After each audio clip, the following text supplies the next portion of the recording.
Uma das coisas mais incríveis que eu já ouvi sobre o socialismo é a história de um cidadão que ele sai aqui da Lituânia e ele vai para um país capitalista.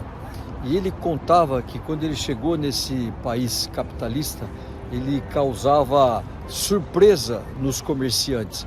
E ele dizia isso porque ele, por exemplo, ele entrava em uma padaria e ele gostava de perguntar: olha, você vende pão? E a pessoa ficava surpresa: será que isso é uma pegadinha? Ou esse cara está pensando que eu sou algum idiota? E respondia às vezes até de uma maneira brusca: claro, o que o senhor pensa que nós vendemos em uma padaria? Aqui nós vendemos pão. E ele contava isso porque ele dizia que o dono daquela padaria não imaginava da onde ele vinha, que era aqui da Lituânia, um país que viveu 47 anos sob o jugo do regime socialista. Então, para ele, era uma coisa enlouquecedora saber que ele poderia entrar numa padaria e sair com um pão e aquela padaria tivesse pão.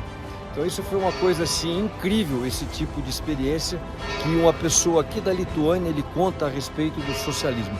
Mas aqui aconteceu algo muito interessante também. Em 23 de agosto de 1989, eles fizeram aquilo que foi chamado a Corrente Báltica. 1 milhão de pessoas aqui na Lituânia, 700 mil pessoas na Letônia e 500 mil na Estônia. Eles deram a mãos numa grande corrente humana e eles tinham apenas um pedido: o fim do socialismo. E foi tão marcante isso que bem aqui nessa praça de Vilnius, a capital da Lituânia, você tem aqui uma palavra em lituânio que se chama stebukla, que se chama milagre.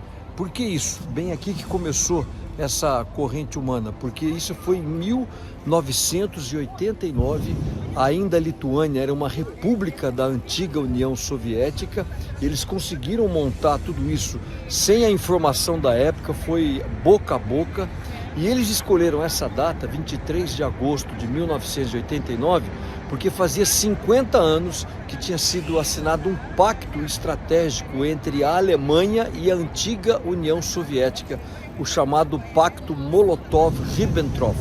Isso mostra, inclusive, que tanto o nazismo como o socialismo, eles são irmãos siameses. E naquele pacto, eles dividiram e disseram que as repúblicas satélites, como era o caso aqui da Lituânia, da Estônia, todos eles aí, a Letônia, todos eles eram repúblicas satélites da antiga União Soviética. E eles chamaram aqui de milagre, porque exatamente isso.